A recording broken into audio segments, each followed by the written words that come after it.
9-aprel soat tungi 8:30 Ekologiya vazirligi nazorat inspeksiyasi davlat inspektorlari ko'plab murojaatlarga sabab bo'layotgan Sirdaryo daryosidagi brakonyerlar tomonidan qo'yib ketilayotgan to'rlar yuzasidan holat joyiga chiqamiz. Sirdaryo daryosidamiz. Reyd amalga oshirilmoqda. Mana brakonyerlar tomonidan qo'yib ketilgan to'rlarni aniqlab, belgilangan tartibda davlat inspektorlari tomonidan yig'ib olinadi.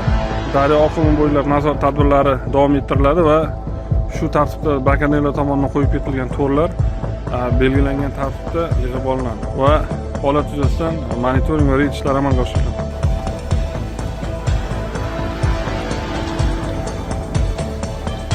Uchinchi to'rni aniqladik. Brakonyerlar tomonidan qo'yib ketilgan 4-to'r.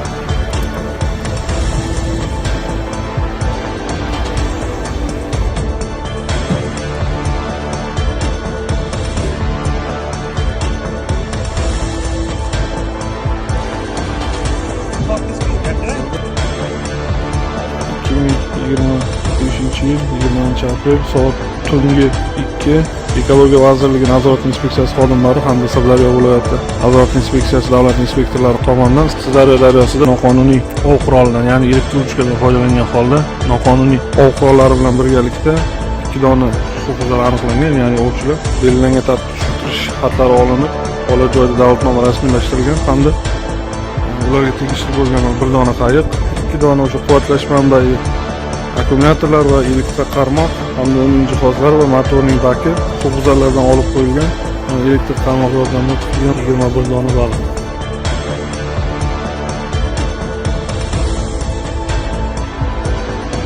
20-aprel ertalabki soat 8 reyd tadbirlari davom etmoqda.